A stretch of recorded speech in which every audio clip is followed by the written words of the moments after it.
presensya ng Panginoon sa gabi na ito. Ang lahat ay nakatanggap na ng dakilang regalo na galing sa ating Panginoon. Amen po ba? Amen. Ngayon, bubulitahin natin yung pagmamahal ng ating Ama sa bawat isa sa atin na Kanyang iniligtas para tayo mapunta sa buhay na walang hanggan. Kaya sama-sama po tayo magpapasalamat sa ating Panginoon sa araw na ito. Maaari po ba na habang inaawit natin ang awit na ito, gamahin po natin na sa oras na to ay kausap po natin ang ating Panginoon bilang pasasalamat sa Kanyang ginawang pagsasakripisyo sa ating Panginoong Jesus para po tayo ay lahat ay maligtas. Amen po ba? Hallelujah. Hallelujah, Jesus. Hallelujah. Inaanyayahan ka namin, Panginoon.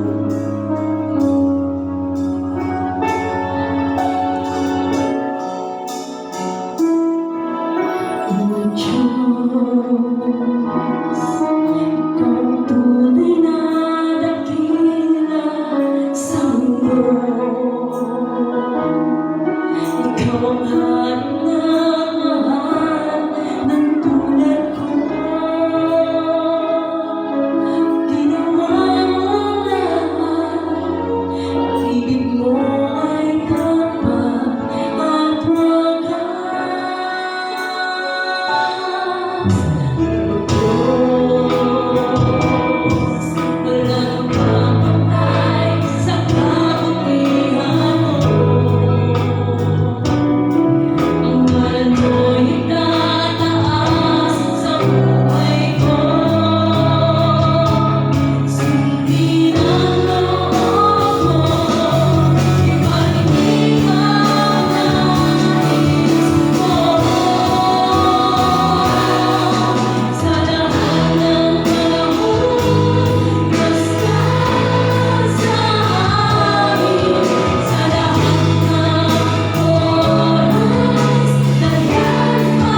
Hallelujah.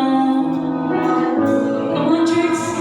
Sabayin mo ang Panginoon sa iyong buhay.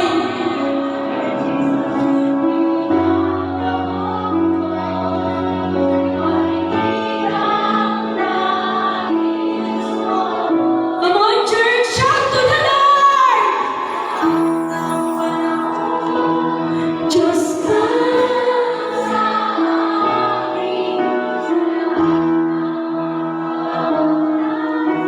Nagyan para sa amin.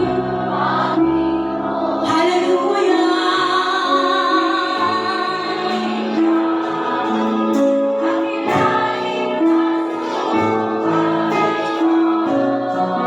Sa lahat ng panahon. Come on, church. Huwag kang mahiya na magpasalamat sa Panginoon ngayong hapon na to. Ilapit mo ang puso mo sa Panginoon. Magpasalamat ka. Bigkasin mo ng buong puso kung paano ka tumatanaw ng malaking utang na loob sa ating Ama. Hallelujah! Minsan pa. Yes, God!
Hallelujah, Jesus. Hallelujah. Lord, magliwanag ka sa aming mga buhay. Salamat, Ama, sa dakilang biyaya, sa dakilang regalo na iyong ibinigay sa amin. Na hindi kami karapat-dapat, pero yun ang ginawa mo. Regaluhan kami, Panginoon, ng iyong pag-ibig, ng wagas mong pag-ibig, Panginoon, para kami niligtas, Panginoon, sa katiyang nakamatayan na walang hanggan, O God. Lord, dakila ka. Wala kaming salita na kung paano kami magpasalamat sa iyong ginawang pagmamahal sa bawat isa sa amin, O God.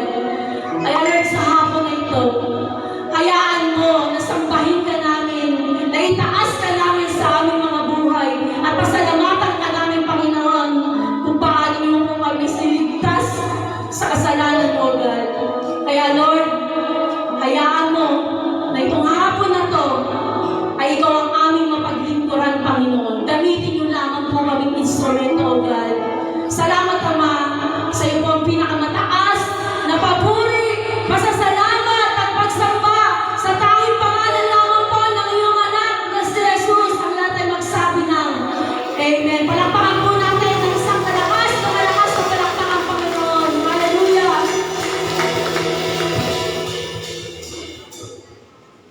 Manatili po tayong nakatayo. Sa ating pong mga Biblia or Bible app, makibuklat po tayo sa aklat ng Mateo, Kabanata 5, mga talatang 13 hanggang 16, na sinasabi, "Kayo ang asin ng sangkatauhan, ngunit kung ang asin ay mawalan na ng alat, paano pa ito mapapaalat muli? Hindi ba wala na itong kabuluhan, kundi ang itapon at tapakan ng mga tao? Kayo ang ilaw ng sanlibutan. Ang isang lungsod na nakatayo sa ibabaw ng burol ay hindi may tatago. Walang taong magsisindi ng ilaw at pagkatapos ay inilalagay iyon sa ilalim ng banga. Sa halip, inilalagay iyon sa talagang patungan upang Gayun din naman, dapat ninyong paliwanagin ang inyong ilaw sa harap ng mga tao upang makita nila ang inyong mabubuting gawa at papurihan ang inyong Ama na nasa langit. Purihin ang pagbabasa ng kanyang buhay at banal na salita.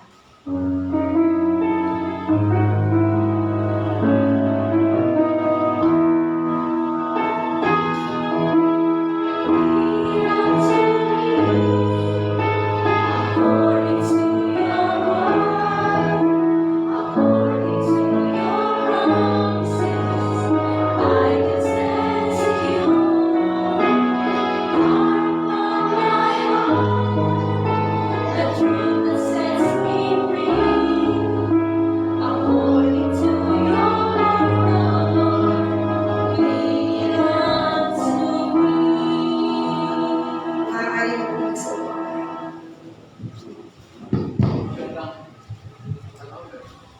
Magandang hapon sa ating lahat. Kaya sabi nga sa katabi na Happy Lord's Day. Sumasagot naman. Nais ko pong kapag-usap sa inyo sa pamagat ng ating mensahe ngayong umaga, The New Life in Three Sphere. Ano po ba yung sphere? Kalipunan o kalagayan? Ang bagong buhay sa tatlong kalagayan bilang mananampalataya. Sabi ito sa binasa natin, ang tayo daw ay asin ng sanlibutan. Kung anong saysay na asin, wala alat. Wala mga asin na hindi maalat, ano? Kaya pagka wala alat, hindi asin yun. Ano kaya yun? Sugar. Sugar coated. Hindi po natin kailangan na matinihin yung bagay na hindi po sa atin. At bilang born again, bilang mananampalataya natin Panginoon sa Kristo, kailangan po natin na makita kung may mga bagay na dapat natin malaman. At panindigan natin yung dapat natin panindigan. Amen? Ngayon po nga po na ito ay i-explore po natin yung biblical foundations ng pagiging born again. Ano ba ang sinasabi ng Biblia patungkol po sa salitang born again? Not just as personal, hindi lang po sa mga pangyayari na gaganap sa buhay natin, kundi yung pag-shape, paghubog, pagbabagong anyo ng buhay natin bilang mananampalataya. At yun po sa pamagitan ng mga tao ng paligid sa atin. Yung pamilya na mga mahal natin sa buhay, sila yung hubog sa atin eh. Kalahin ko naman yung pinakamatindi mong kaaway, hindi naman nasa labas nasa loob ng bahay. Di ba Pagka gusto mo ng kaaway, huwag ka na lumayo. Sa bahay lang, makakuha ka na. Libre pa, walang bayad. Ano po? Kaya hindi lang po doon sa pamilya natin, kundi dito sa ating komunidad. Bilang tagapaglingkod ng ating Panginoon. Bilang mananampalataya, tayo po ay mga lingkod sa ating komunidad. Tayo ay testimony ni Jesus doon sa community natin. Kapag pangit yung testimony mo, pangit din ang paniniwala nila kay Jesus. Kapag hindi ka mabuti sa komunidad mo, hindi rin mabuti si Jesus sa komunidad mo. Kaya sabi ng John chapter 3 verse 3, dinideklara po ni Jesus, sabi niya, Truly, truly, I say to you, unless one is born again, he cannot see the kingdom of God. Maliban na isang tao ay born again, hindi niya makikita ang karya ng langit. Therefore, ang buhay mo bilang born again, bilang anak ng Diyos, dapat kay mananampalataya na nagre-rely doon sa pangyarihan ng Diyos sa ating buhay. Dapat alam natin ang God's purpose, yung panukala niya, alam natin yung goal ng ating Panginoong Jesucristo, at alam din natin kung ano yung plan niya para sa ating mga buhay. Pakisabi nga sa katabi na, ano ba plan ng Diyos sa'yo? Alam ba natin yung plan ng Diyos sa atin? You must be build up your life as an individual, as a family member, as a community servant. Ngayon, isa-isa natin bawat isa. Sabi po sa una, nakalagay dyan, as an individual with God. Ano bilang solo, bilang tao, bilang individual, bilang nag-iisa tayo sa mundo, hindi naman ibig sabihin na nag-iisa lang talaga tayo. There are people around us, but we need to stand. Anong pagkakakilala ng tao sa atin? Naalala ko noon, nung mga bata pa kami, pagka pumunta kayo sa isang lugar, may namin kang tao. Sasabihin sa inyo, punta kayo sa isa, yan ba yung anak ni Juan, ni Bulas, ni hanggang makarating ka doon sa tumpok eh. Ganun yung mga tao nun eh. Pero ngayon, nawala na yung relasyon natin sa ating community. Dito, medyo ano pa, no? Dito, kilala ka, sa bungan ka, kilala na, kasi nilahan. Pero sa ibang lugar, pangit na. Sa giginto nga lang eh. Tingting lang pagkita, padal lang pagkita, hindi magkakilala na lang magkapit bahay. Dito, nagkakabigayan pa ng ulam, ano? Nagkakabigayan pa na ano, nagkakabigayan pa ng gulay. Natatanda ko sa inyo, bago ako umalis, may nagbibigay sa akin dito ng kilo-kilo talong, naiuwi ko pa sa amin. As an individual with God, ano yung testimony na we have para mapatunayan natin bilang tayo ay anak ng Diyos? New creations, born again Christians, Son of God, whatever adjectives na pwede natin sabihin. Tawagin mo natin yung born again, tawagin mo natin yung Christian, tawagin mo natin yung tagasunod ni Kristo, kahit ano yung tawag natin. Whatever it is, you may be used as being born again in one thing. Ano yun? Sa pamagitan ng sa bagay, ano dapat na makita? After born again experience, meron pa. Hindi tayo tatapos sa pagiging born again. Meron pa tayong dapat ginagawa, hindi tayo titigil. Kapag ka tumigil ka doon, wala na kasunod yun. Mamatay ka na. Bakit mamamatay? Eh wala nang supplement na pumapasok sa spiritually. Kahit pagiging born again, mamamatay yun. Whether we like it or not. Kasi tumigil tayo sa pag-nurture ng ating buhay. Hindi po natin kailangan tumigil. And pangatlo po, you need to explore more. Kailangan natin explore. Huwag tayo tumigil. We need to learn something para matutunan natin ang buhay at lumago sa ating pananampalataya. Hindi tayo titigil in just one level. We need to level up para sa ating buhay bilang mananampalataya. Pangalawa po doon bilang individual, sabi ko sa letter B, you need to change your spiritual loneliness. Kailangan mo hanapin yung pananabik mo sa spiritual na bagay. Pagka hindi mo ito ginawa, mamatay pa lang ng palataya. Kaya anong mayroon sa atin? Mangungulunto yung balat natin, mawala. Di ba yung mga bahay, parang may ringkas ka sa ayaw nila yun. Di ba yung mga bahay? Ayaw nila pagka may nagsabi sa may kulumpot na yung pagitan mata mo. May kulumpot na. Ayaw ng babae yun. Kasi pagka gano'n, ibig sabihin na, ba't bakit na ba ako? Sinabi mo lang ako, ringkas, pero sabi, ba't bakit ka na ba? Ganun agad eh. But deep in the desire, we need to learn something more as the days go by. Hindi tayo titigil sa pagiging born again na. Dapat merong mangyayari sa buhay natin. Huwag tayo tumigil. Ang buhay natin, simula na born again tayo, daily basis na. Bawat araw, dapat may natututunan tayo. Bawat araw, meron tayong nasasagi para lumago tayo sa ating pananampalataya. Habulin natin. Chase natin. Cornerin natin yung pananabik natin sa ating Panginoon. Chase natin yung pananabik natin sa ating personal renewal. Pero dapat nababago yung buhay mo. Pagka hindi nababago yung buhay mo, walang kwenta. Dapat may nababago sa buhay mo. Kung ngayon masungit ka ng 2 beses, ngayong araw na ito, masungit ka 1 beses lang. Kasi may nababago. Merong binabago ang Diyos sa atin. Pagka walang binabago at nababago sa atin, we're nothing. Ang sabi dun sa Ephesians chapter 4, verse 22 to 24, ganito po. Sa verse 22, you were taught with regard to your former way of life to put off your old self. Ang sabi nun, meron panukala sa iyo na dapat yung dati mong buhay ay mawala. Dapat yung dati mong buhay ay mabago. Meron pagbabago dapat nagaganap sa buhay natin. Which is being confronted by its deceitful desire.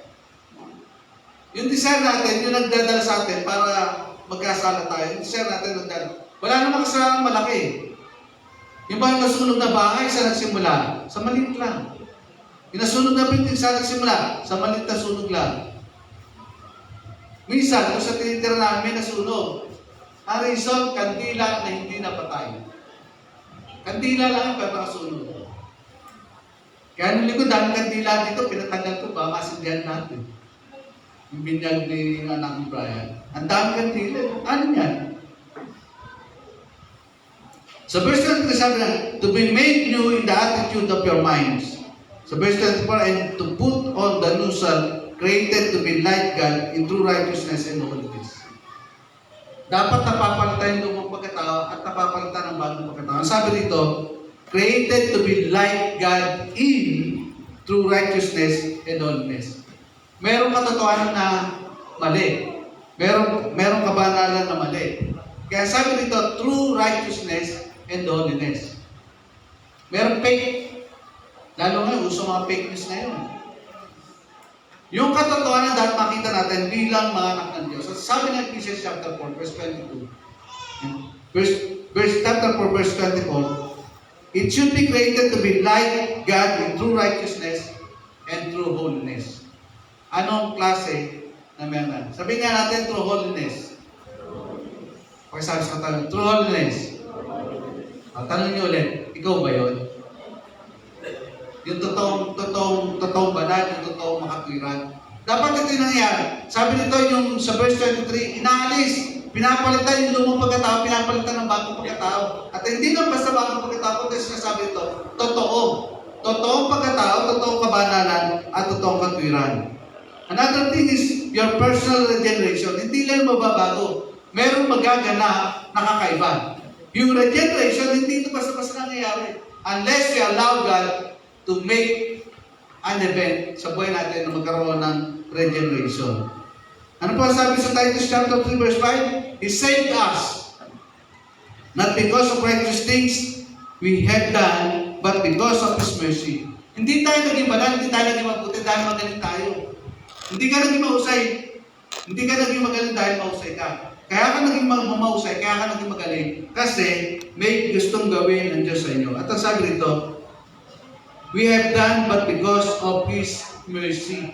Nang dahil sa kapiro natin, paano? Dahil sa kahabagan ng Diyos, kaya kami yung nagaganap sa buhay natin. Pero sa hindi lang natin, ayaw kaya natin. Ayaw nga natin pinapawalan tayo minom eh. Kaya ang madalas mag-aaway yung mag-asawa. Ano madalas mag-aawayan? Yung hindi pag-uugas. Nakinahinan sa lababo. Nanay, pagka nakita naman nanay, magagamit na rin yun. Tatawagin anak, yung anak ang lahat ng tuso na, wala pa rin nag-uugas. At the end of the day, siya rin mag-uugas. At di sana hindi na nagingay, naugas naman di ba? Kaya sabi nito, your personal regeneration, He saved us not because of righteous things we have done. Hindi dahil sa mga mabuting bagay na ginawa natin, but because of His mercy, and dahil sa kanyang kahabagan. He saved us through the washings of rebirth and renewal by the Holy Spirit. Ang banal na Espiritu mayroong malaking bahagi sa pagbabago natin bilang tao. Nakakalimutan natin, kala natin si Jesus lang gumagawa sa buhay natin dito. Tatlong person na gumagawa sa buhay natin. Ang nag-convict sa atin, ang God the Father, ang nagbigay sa atin ng buhay na walang hanggan, si Jesus Christ. Pero ang nagpapanatili ng buhay na yan, ang banal na Espiritu. Kaya tayo malagos pa na napalataan natin because of the Holy Spirit. Na madalas, neglected. Parang prayer meeting sa church. Neglected. Lahat activity puno. Pero pagka prayer time na, pagka prayer meeting na, wala. Intercessory, wala rin natin. Kasi prayer time. Para Holy Spirit din neglected. Pero yun yung nagbibigay sa atin ng kapangyarihan. Kung gusto mong magtagumpay sa buhay, it is the power and empowerment of the Holy Spirit. It is the right generations done by the Holy Spirit. Not done of anything else. Dahil magaling tayo mahusay tayo. Dahil matalino tayo. Hindi totoo yun. Yung katalinuhan mo, kamangmangan sa harapan ng Diyos. Kaya minsan masakit no? Ang dami natin nasasabi. Ang dami natin nasasabi sa mga tao. Tapos wala tayong kalam-alam na i-chismis natin. Masakit nun. Kaya minsan sinasabi, gusto mo pakita yung diploma ko sir, meron pa nakalagay. Nalatino ako, para lang maniwala ka, nag-aaral din ako. You do not stop learning to grow. Hindi tayo titigil na lumago sa pananampalataya natin, sa paglago. Bakit? Kasi yun ang nagpapalakas ng buhay natin bilang mananampalataya. Tandaan natin, kapag hindi kumikilos ang banal na Espiritu sa buhay natin, nungang ang ating buhay bilang tao. Wala tayong achievement. Wala tayong goal sa buhay. Yung ano ba, yung tipo na Whatever will be, kaya sira-sira. Kahit anong mangyari, okay lang. Ano gusto mong mangyari sa buhay mo? Wala, kahit ano na lang. Kung ano dumating, okay na yun. Hindi dapat ganun ang buhay natin. Kasi merong plano ang Diyos sa buhay natin. May plano ang Diyos sa buhay natin, kaya dapat natin alamin kung anong plano ng Diyos natin. Ang plano ng Diyos sa ating buhay. You need to explore more. Kung titigil ka, ibig sabihin ayaw mo na mabuhay. Diba? Sabi ng tatay sa maghanap ka ng trabaho. Magkatambay ng tambay. Saan kayo makatambay? Walang ginagawa. Diba? Pero, dating din tayo, mas kasawaran niya katatambay. Masakit kaya sa likod, yung maghapon nakahiga. Masakit sa bewang, laging na maghapon nakaupo. At saka pag lagi tayo nakatambay, na wala tayong matutunan kundi yung bisyo sa paligid natin kasi nakikita natin palagi. They have all the time to think about it. Pero kung tayo busy, naiba yung direksyon ng buhay natin. You need to change your spiritual loneliness. Yung pananabik natin dapat mananatili para makita natin yung pangailangan natin spiritual. Kaya sa buhay natin, dapat makita natin kung ano yung kahalagahan na nais ng Diyos para sa atin. Your personal growth, sabi po sa 2 Peter chapter 1 verse 18, but grow in the grace and knowledge of our Lord and Savior Jesus Christ. To Him the glory both now and forever. Kasi yung ginagawa natin, hindi lang natin ngayon pakikinabangan pagdating ng bukas, papakinabangan din natin. At hindi lang dito sa lupa, hanggang langit papakinabangan natin. Pero pagka tumigil ka sa loneliness, pagka tumigil ka sa paghanap sa kapangyarihan ng banal na Espiritu, hanggang dito na lang tayo. Pagkatapos natin mamatay, wala na tayong paalam. Wala nang mangyayari sa buhay natin. Eh kung saan naka-destiny yung buhay natin, ganun na lang. Pero kapag ginawa natin yung plano ng Diyos sa buhay natin, ang pangako niya, to Him be glory both now and forever. Panghabang buhay, pang walang hanggan, yung plano ng Diyos sa buhay natin. Huwag tayong tumigil sa ganito lang sitwasyon. Hangarin natin yung panghabang buhay na kailangan natin. Panghabang buhay, pagkatapos pala ng kamatay, wala, hindi. Nagkakamali tayo. Dalawang beses pwede mamatay ang tao at dalawang beses din pwede mabuhay ang tao. Kung ikaw born again, dalawang beses ka mabubuhay. Kung ikaw hindi born again, dalawang beses ka mamatay. Pipili ka lang kung alin sa kanilang dalawa. Sino gusto ng dalawang buhay, taas ang kamay? Wala? Dito lang, tatlo.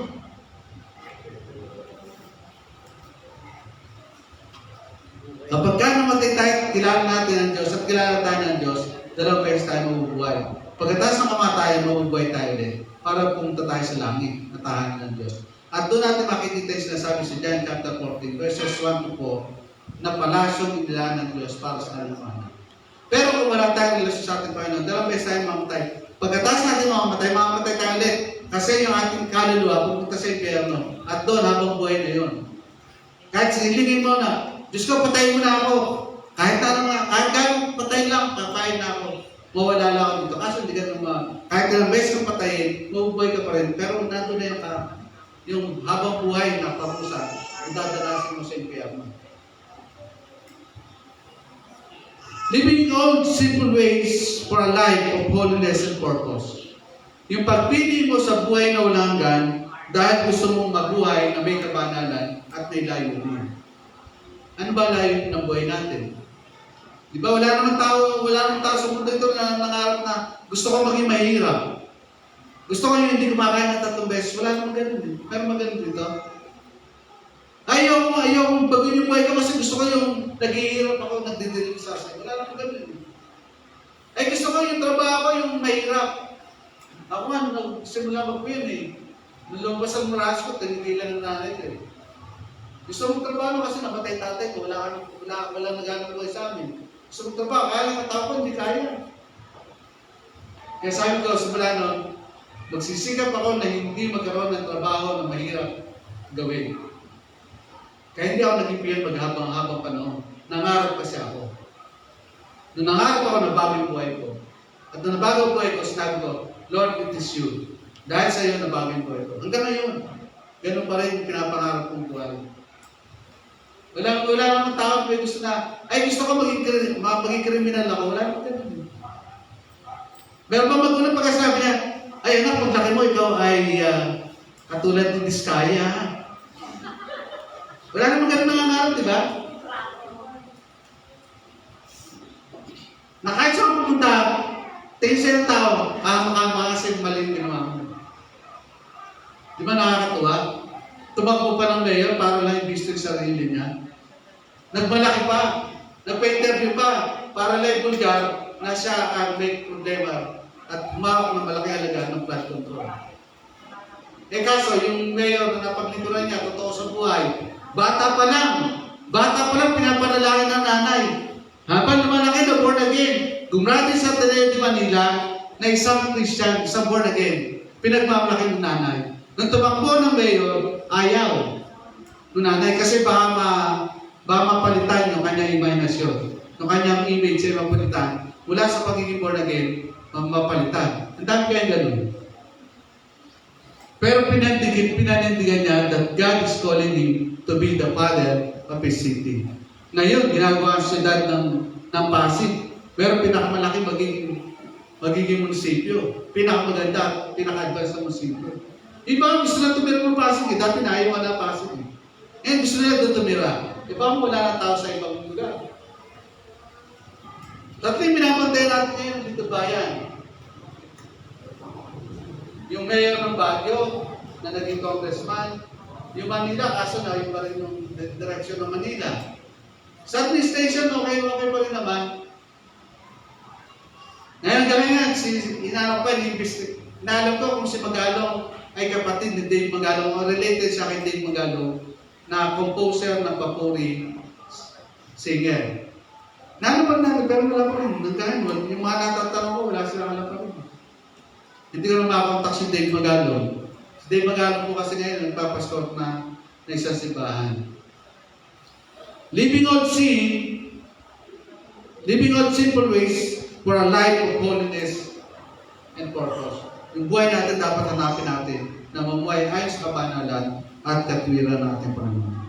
Sabi ng 2 Corinthians 5:17, therefore, if any man is in Christ, is a new creation. The old has come, the old has passed away, and the new has come. Yung luma, nawala na. Sabi nito, pass away. Patay na. Yung luma. Ngayon bagong buhay na. Dapat ito nabubuhay sa atin. Isa sabi ng 2 Corinthians 5:17. Therefore, that if any man be in Christ, nakakaya kay Lord. Mga Kristiyan tayo, pagkalinggo, hallelujah, palakpak, sayo, sayaw. Pagkalinggo sa mga kasabado, kung nasa saan tayo, kung sino kausap natin. Para walang pinag-iba yung mukha natin doon sa kausap natin. Samantalang dapat, nagniningning ka katulad ko. Katulad ni tatay, nagniningning. Lalo pagka natapat sa araw. Nasisilaw sila pagka nakakarap kami. Dapat ganun ang Kristiyano. Dapat ganun ang salita ng Diyos. Dapat ganun ang mumuhay ang mga anak ng Diyos. Nagniningning sa kaluwalhatian ng ating Panginoon. Kasi yun ang sabi ng Matthew chapter 5. Pangalawa ay the family.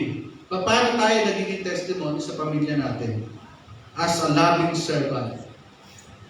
In the family, as a loving servant. Born again person, born again people, we should build up families on Christ's life. Pagka nakikita ka ng pamilya mo, ang nakikita nila sa inyo, yung pagiging Christian natin, pagiging anak natin ng Diyos. Nakikita nila sa Kristo sa mukha natin. Meron ako siyang nanay. Tapos meron siyang, yung anak niya meron mga klase, nanay din. Isang taon na sila kasama sa eskwela, kasi atin sundo eh.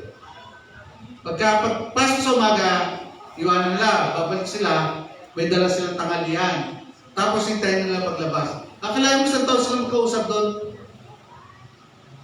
Nagkakilala na sila para silang born again, yung anak nila nag-usap. At nakagaya yung anak, yung anak na isa, na nagsisiba doon sa church natin, sa Diara Manis. Inaya yung kaklase niya. Sabi niya, ay born again, born again din kami. Ito yung nagsabi doon sa mga magulang nila.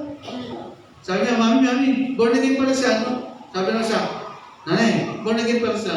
Sabi niya, born again pala kayo? Born again din ako. Pampira. Isang taon after, tsaka nagkakamuyan, nagkakalalan. Kasi hindi kayo nagdidinig. Eh kami ni tatay, pagka nagdidinig ko, dahil tatay sa kami na sinaga na araw, nagdidinig kami. Eh pagka ang nagdidinig mo, nakakasigaw ka. Dapat ang pagiging Kristiyano natin, pag kami lumapit sa atin, amoy Kristiyano ka, amoy ka ng Diyos. Kapag ka nagsalita ka, ang napapakinggan nila, salita ng Diyos. Kapag ka ikaw ay may ginagawa, nakikita nila ang gumagawa si Jesus. Kasi anak ka ng Diyos. Diba? Yung bagong panganak na bata ka, sino ka mukha? Nanay o tatay? Pinag-aawain na ganyan. Ang mukha, nanay o tatay. Pero kung makakita, bata pa lang, kung sino kawin yung bata. Dapat ganun tayo ng mga Kristyano. Bata pa lang tayo mananampalataya. Tumatagal tayo sa pananampalataya. Nakikita na yung wangis ng Diyos sa buhay natin.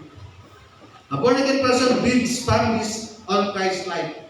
Sa pamagitan ng pag-ibig, kahabagan o kaamuhan, humility, at pagpapatawad. Unang-una, nababago sa atin, kaya natin magtiyaga at kaya natin magpatawad sa nagkakamali sa atin. Meron akong na-counsel 2 weeks ago. Sabi niya, Pastor, hindi ako makapahit na hindi ko sasabihin yung sama ng loob ko.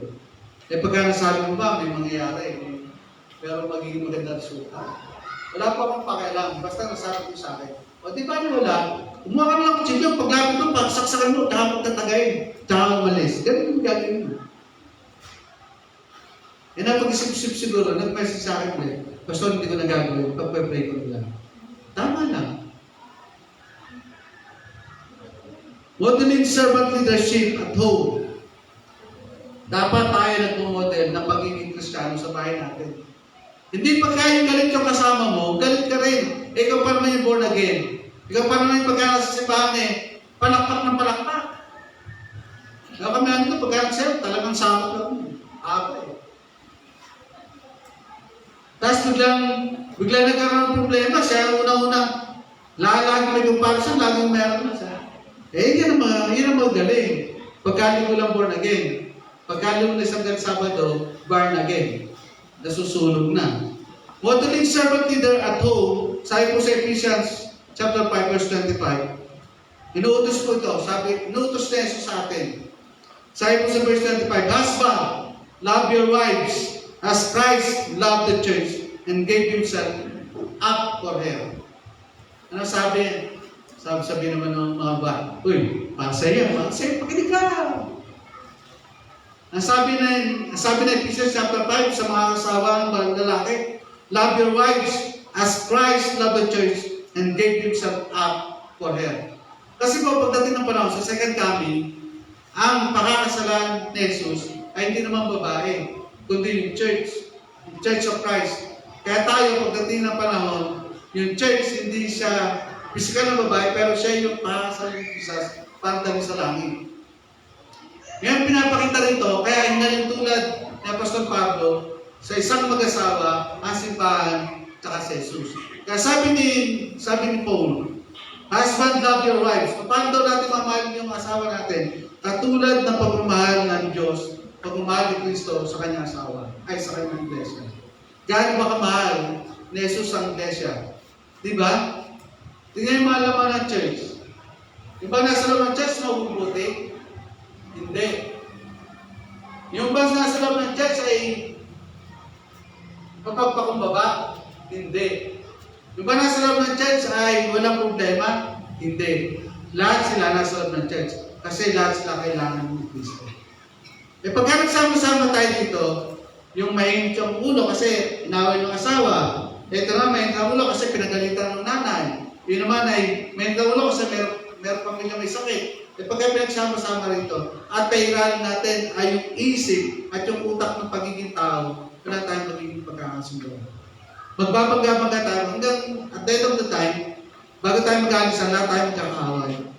Pero dahil salamat kay Kristo, kahit na tayo magkakaiba, kahit na tayo puro problema, kahit tayo meron tayong hinaharap, dahil sa biyaya at pag-ibig ng Diyos, nagkakaroon tayo ng unity.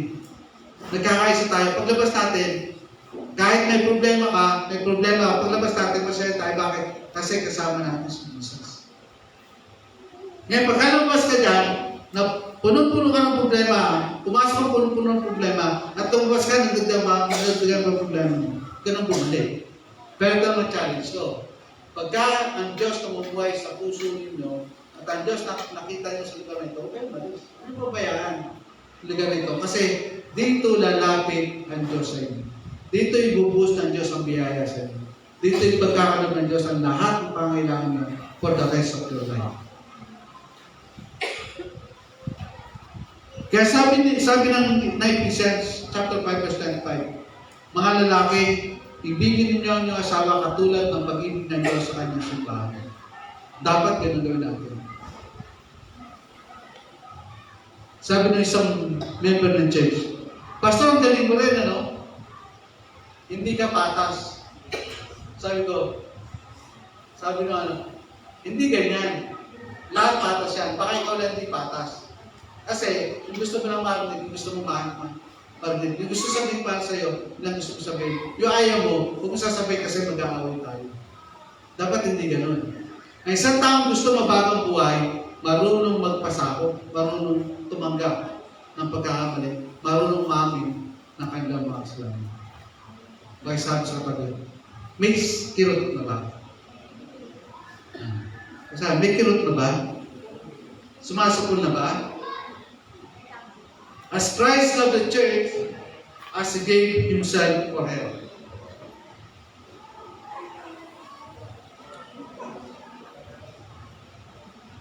Bearing with one another, and if one has a complaint against another, forgiving each other, as the Lord has forgive you, so also must forgive. Sabi ng Colossians chapter 3 verse 13. Dapat nagdadalaan kayo sa bawat isa. May problema, pasabi natin. Kasi, ang original ng musical, yung nag-aalaro ng baka, hindi naman isa lang dati eh. Pero dito sa Pilipinas, pagdating dito, dahil the Lord dati tayo, yung dalawa na nakasikaw, isa na lang. Sa Israel, kaya madali sila magbukal ng lupa kasi laging dalawa yung baka ginagamit nila. Dalawa yung kalabaw na ginagamit. Hindi sila pwede gumamit ng isa. Kaya yung purpose ng sikaw, yung nilalagay sa batok ng kalabaw, dalawa talaga yun, magkadugtong yun. Hindi pwede isa lang. Kaya pagka sila lumakagano sa bahay, alam niyo ba yung dalawang baka, pagka nagkaiba ng tapak, nagkaiba ng akbang, hindi magkakasundo. Subukan niyo paglabas mamaya, magkakay kayo na isa, tapos sabay kayo maglakad. Yung magkapareho kayo ng akbang, hindi kayo magkakasundo. Pero iyan yung sa synchronize ng inyong paglakad, magkakasundo. Ganun yung mga mag-asawa. Ang buhay ng mag-asawa, pagka hindi kayo nag-synchronize, laging away yan. Lagi hindi kayo magkakasundo. Pero pagka synchronize kayo, magkakasundo kayo. Bakit? Kasi may timing yung lahat ng bagay. Kahit sa pagkanta, pagka wala sa tono, masarap pakinggan? Hindi. Lumibang ka na ng konti, kita na agad eh. Kagabi, nag-alas ng practice sila rito eh. Walang maangas ang keyboard eh, hindi lang tumunog. Eh, paano kung patay ilaw? Tumunog, walang buwala. Baka nagtakbuhan nito ako ba? Dalawa agad eh. Nabuksan ba yung daan sa likod? Nag-isa, ang daan sa likod. Ang sabi ng Colossians chapter 3 verse 13, be very one with one another and in one as complete against. Dapat hindi kayo nagkakatalunan sa bawat isa. Bilang magkapatid, dapat magkasundo kayo. Ang sabi nila, blood is thicker than water. Kasi alam niyo dugo, pagka nanginan, tumitigas. Kaya hindi siya pwedeng nanginan eh. Pagka isasali siya sa ibang tao, hindi siya pwedeng expose. Kasi pagka-expose siya, matutuyo siya, hindi na siya mapato sa sugat. Patay na siya noon. Ganon din ang mga Kristiyano. Ang Kristiyano, pagka na-expose sa kasalanan, namamatay tayo. At dahil namamatay tayo sa kasalanan, nagkakaroon tayo ng exposure, hindi tayo nagiging mabuti para sa iba. Kaya pagka nakarating sila ng pangit, dahil sa atin, welcome na yun. Kalat na yun agad. Kahit saan ka makarating, magugulat ka na lang, wala kang alam, na-expose ka na pala doon. Eh kasi meron nagsabi sa kanila tungkol sa iyo. Pangatlo, in the community. Sa Sa community, dapat tayo ay salt and light. Doon sa binasa natin, sabi doon, ang ginamit kasi doon sulo na word. Pagka translate mo siya sulo. Yung daw sulo, hindi mo nilalagay sa ilalim ng kama. Hindi mo nilalagay sa tago. Kung dito may ilalagyan ng kusa. Sa bawat bahay ng mga audio, meron silang lagay na sulo doon na gilawan nila. Pagdating ng gabi, doon lang yun, sinisindihan. Hindi mo pwede alisin doon yun. Meron siyang lugar kung saan siya dapat at hindi mo siya dapat ilagay sa ibang lugar. Dapat ang Kristyano ganun din. Nagdiningning, nag-aapoy, nagliliwanag kung saan kayo lalagay. Sa bagay, ang apoy naman, pagka nilagay mo sa ilalim ng kama, nagliliwanag mo sa ilalim. Di ba? Hindi pwedeng, kahit sa araw naman kahit maliwanag na, pagka may ilaw, pansin pa rin kasi kulay na ilaw. Ano yung sabi natin dito? Tayo bilang mananampalataya, bilang anak ng Diyos, dapat nagliliwanag tayo. Kaya nga hindi tulad tayo sa asin at sa ilaw. Hindi pwedeng tagong ilaw na hindi makikita. Makikita at makikita. Yan din asin. Ano daw ang lasin? Ano ang halaga ng asin kung wala nang anak? Ba't yung mga nanay nagagal? Baligo nga daw, asim-asim mo na, may araw pa. Di ba no? Kawawa ng mga anak. Pero yun dapat tayo ay may nagagawa sa paligid natin. Born again believers shines as witnesses. Tayo nagliliwanag bilang saksi ng ating Panginoong Hesus sa mga tao ng paligid sa atin. Kahit hindi tayo nagsasalita, nakikita nila dahil merong nabago sa buhay natin. Meron tayo isang estate doon sa Malis. Pagka nagsalita, akala mo tapang-tapang, akala mo pagkano. SK is member ng Samaang Katandaan doon sa Malis. Ano na siya? 76 yata siya. Pero ang sipag pati na inasal ko nga yung prayer meeting kasi sabi ko, pati na nagkasal, tayo lang ng umatin. Tayo lang din ang baba. Kasi yun naman natin. Yung mga young people na teenager, mga 12, 13, pinuntahan ako, mahali ba sila? Pastor, tuloy natin, dito lang kami na nakapakinig natin. Tuloy natin. Kaya kahit kami mag-aaya pa kami. Alam tuloy namin, sumunod na araw, meron namang 10-12 years old na, nashare ako ng gospel. 5 rin sila. Tapos yung mga binabati, matindin.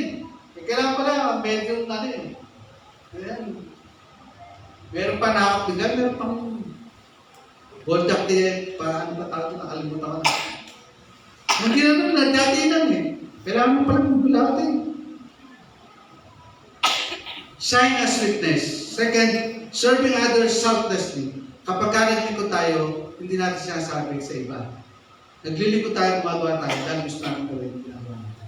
Kahit wala nakakakita. May nakakita mo nila, ginagawa natin. Kasi gusto natin pakitaan yung audience of one. Pag kami ginagawa tayo, lagi may nanonood sa atin. Meron tayo laging fan. And that is our Lord Jesus Christ. Pag kami ginawa tayo, nanonood siya, pinapanood niya tayo. Kaya pag mali ginagawa natin, nakakaramdaman tayo ng guilt. Kasi mali ginagawa natin. Kasi may nanonood sa atin. Hindi natin kailangan ng maraming audience. Basta na-please natin yung audience of one natin, and that is Jesus Christ. The best na yun. Sigurado ang biyaya umahapaw sa atin kasi we please the audience of one, and that is Jesus Christ. Impacting society with the gospel of truth and good works. Hindi natin pwede kayo sa atin yung ginagawa natin mabubuti. Kasi yun ay panutunan na isang nababagong buhay. Yung meron nababagong buhay, meron talagang mabuting gawa na ginagawa. Kung dati nga naman, kung magmura ka 3 beses lang sa araw, tapos naging born again ka, nung nagmura ka 6 beses na, ang pangit naman nun. Pero nung dati nagmura ka, hindi ka nagmura, nakikita ng tao yun. Yung pagiging masungit mo, nakikita ng tao yun. Dati time, kahit hindi ako salita sa uy, napapansin ko meron ba ako magsabi siya, alam na napapansin ko sa'yo ngayon, hindi ka ganyan dati. There's something, meron ka kaibang nangyari sa'yo, hindi ko alam kung ano. Tapos sumunod na araw, gano'n naman. Alam mo, may nakita ko sa'yo pagbabago ka. May nakikita talaga sa pagbabago. Minsan ka nagkamali. Nadaanan ka na. Nadaanan ka, nagkamali ka. may kausap ka ibang tao, nakapagsalita ka sa bagay lang, na nakita kayo ulit.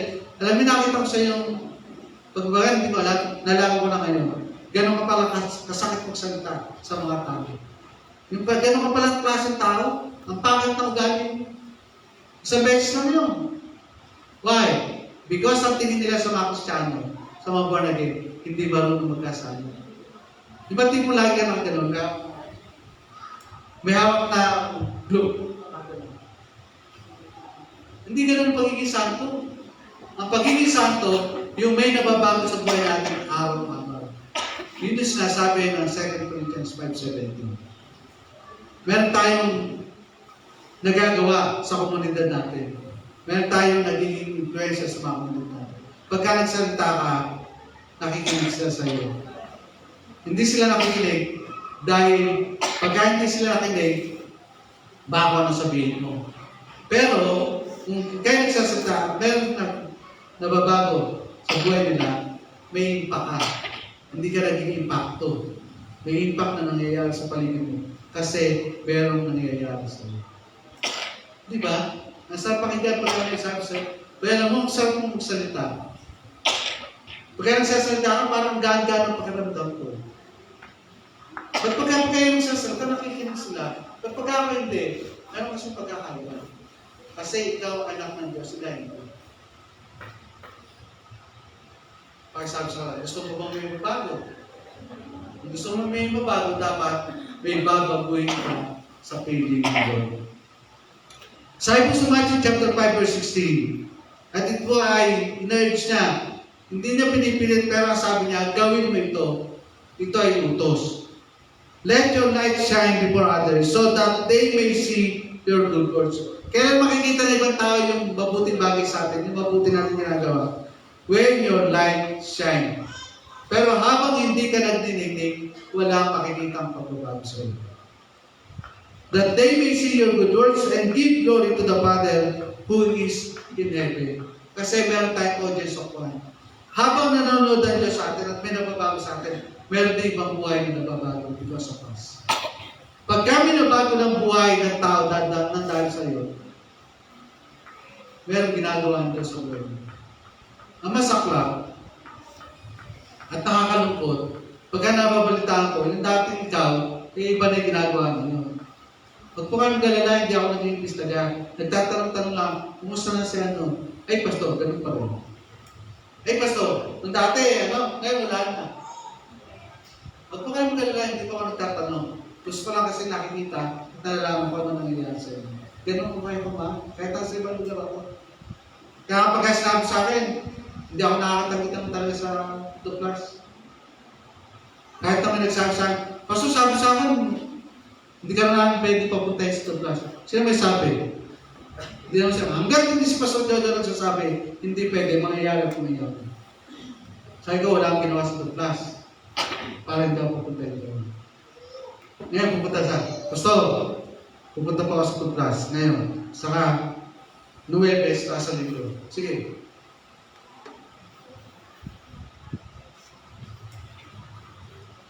Anong purpose ng Diyos sa Matthew chapter 5 verse 16? Let your light shine before others so that they may see your good works and give glory to your Father in heaven. Para magbigay kalulatian sa ating Ama ng sila. Kasi we have an audience of God. At yun yung kain ka.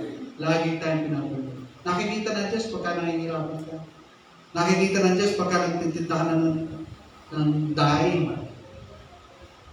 Pagka narinig ng Diyos na panay naiyak mo, napapahinggan ng Diyos, hindi pwedeng hindi sa akin ng Diyos para mapayasa sa ibang tao na nakakilala sa iyo dahil ikaw ay anak ng Diyos. Hindi siya papayag na mapaya because of us. God, what God was ng parang para lang baguhin niya yung takbo ng buhay natin. Kahit pag gumamit siya na hindi man nagkakaroon. Para lang makita ng tao that you have changed life because of him. Binabago kasi tayo ng ating Panginoon. Sa 1 Peter chapter 2 verse 12, dapat tayo mabuhay na isang bagong buhay.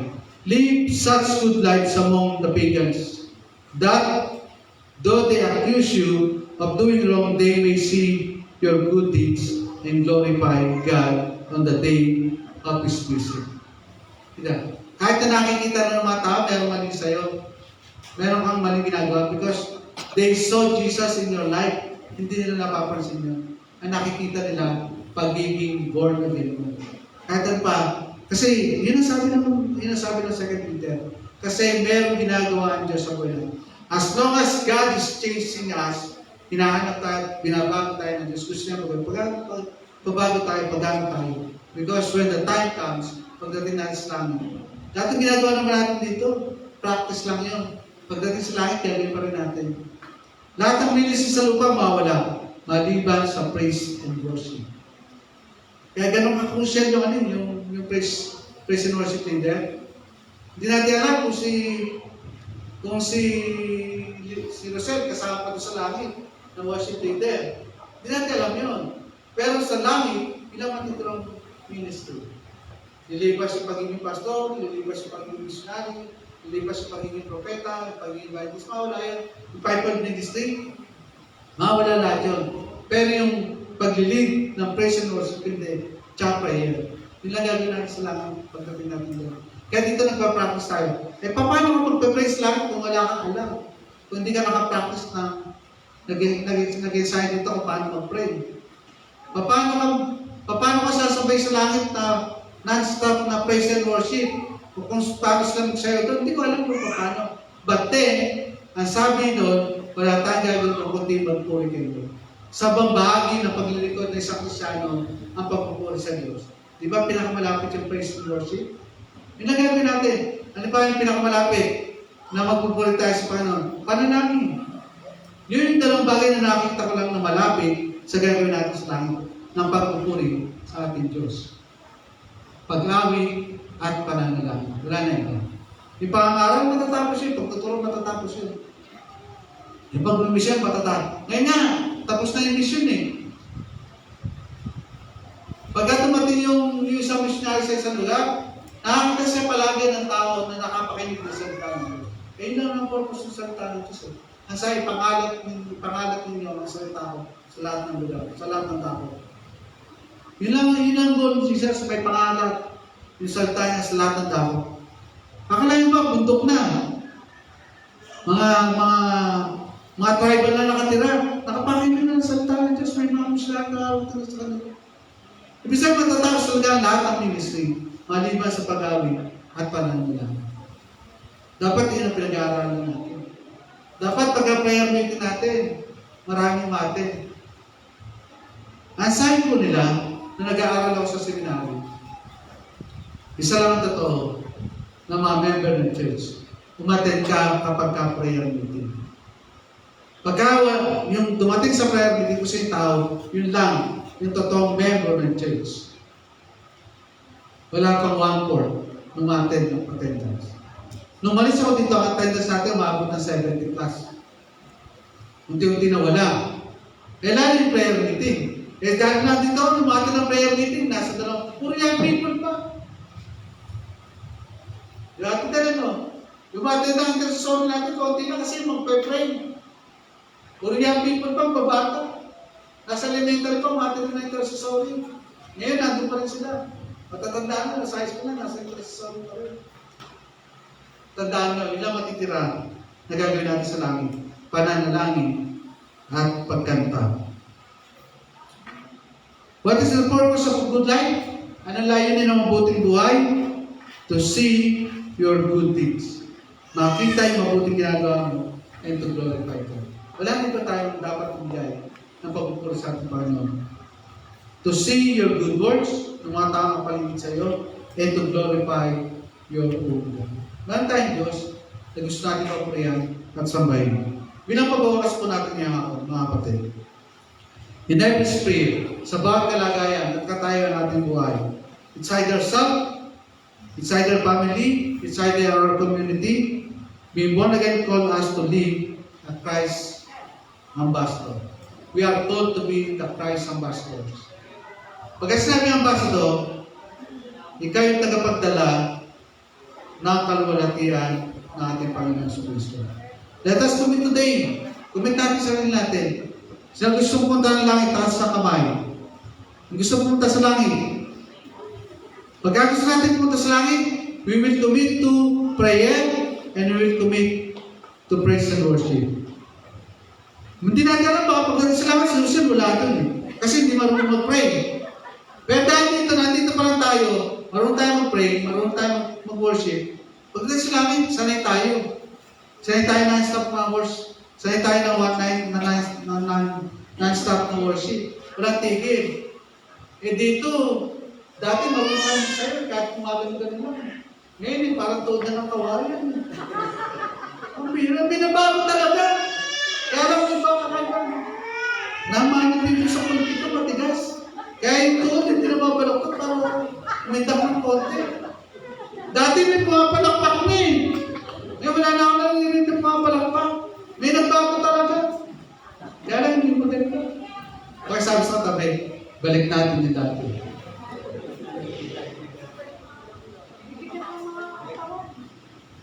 Sabi po sa 1 Peter chapter 3 verse 23 ay ganito. For you have been born again, not of perishable seeds, but of imperishable through the living and enduring word of God. Dati daw, nabubulok tayo. Pero dahil sa ating pagiging anak ng Diyos, hindi na tayo masisira. Bagkos tayo ay magiging buhay sa pamagitan ng salita ng Diyos na nabubuhay sa atin. Lagi natin tandaan, God is looking into our hearts, into our soul, into our spirit. God cannot look on what we are able to do. Hindi siya tumitingin kung gaano ka galing. Hindi siya tumitingin kung gaano ka kausay. Hindi rin niya tinitingnan kung gaano ka katalino.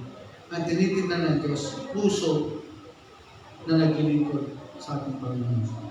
Magandang hapon po sa inyo lahat. Pagpalain po tayo ng ating Panginoon sa Kristo.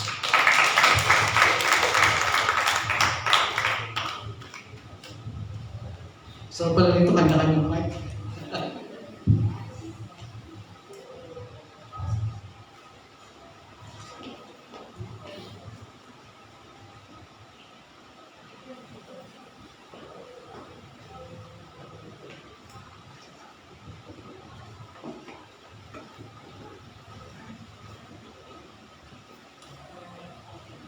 Pakibuklat po sa aking mga Biblia.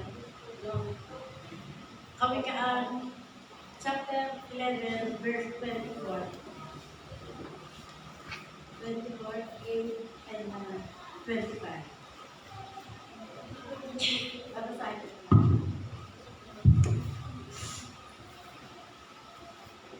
Ang taong mapagbigay ay lalong mayaman. Sa letter A ng 24 at 25 naman, ang taong matulungin sa sagana ang pamumuhay. At ang mga marunong tumulong ay tiyak na tutulungan. Praise God. Hallelujah. Tayo ay manalangin. Hallelujah. Lord, I pray, Panginoon, na ang bawat magbibigay mo sa gawain ito, Panginoon, ito po, Panginoon, ang dalangin ko po ay patuloy po, Panginoon, na pagpapalain ang bawat isa at maging bukas ang kanilang mga puso, Panginoon, sa pagbibigay. Hallelujah. Hallelujah. Dalangin ko din po na sino man na iingat, Panginoon, sa sarap nito, ay patuloy po, Panginoon, na ikaw ang magbibigay ng katalungan at iingatan mo, Panginoon, ang kanyang buhay. Lord, maraming salamat po. Ito po, Panginoon, ang aking samot ko na lang sa pag-aral ng Ama at ng Anak at ng Banal na Espiritu. Halagang sabi na, Amen.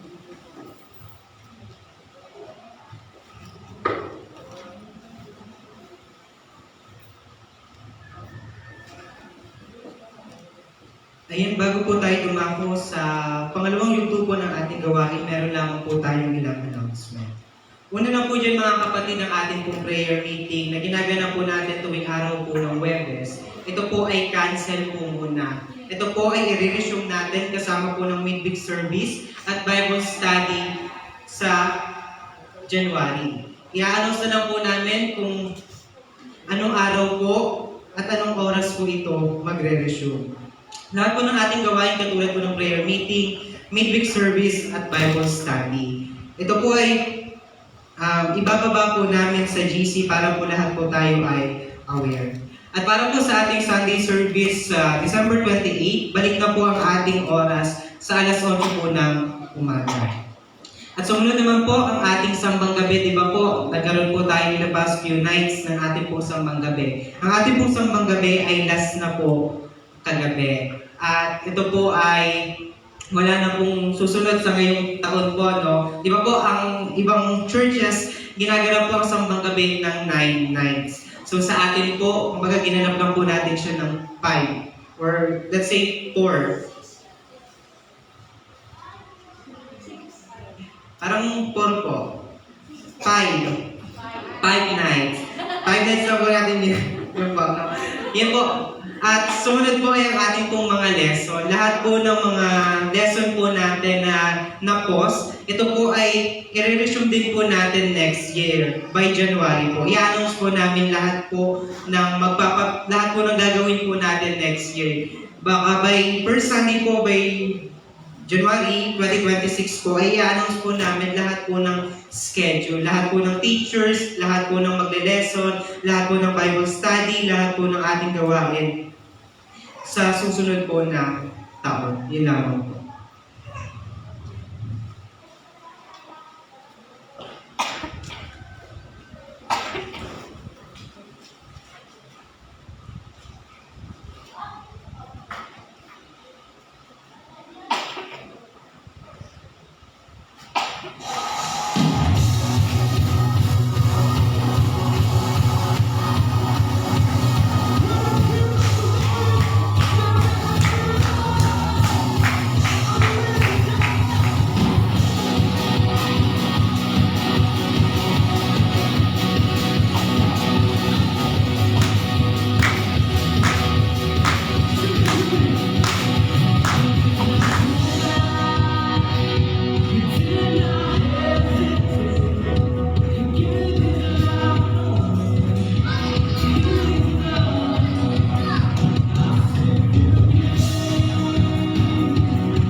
party for dinner for two. Anywhere to celebrating like always lights up our life. Simple pleasures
Hindi, yung kayo, Rona, yung sa'yo.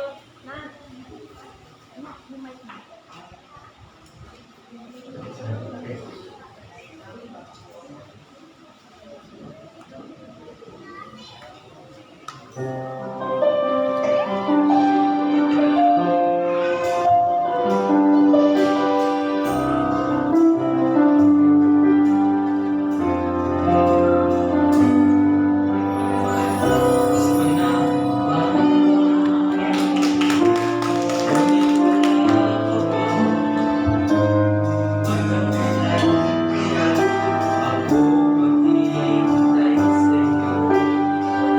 Bakit ba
pwede po ba yung mga upuan po natin, ibilog natin?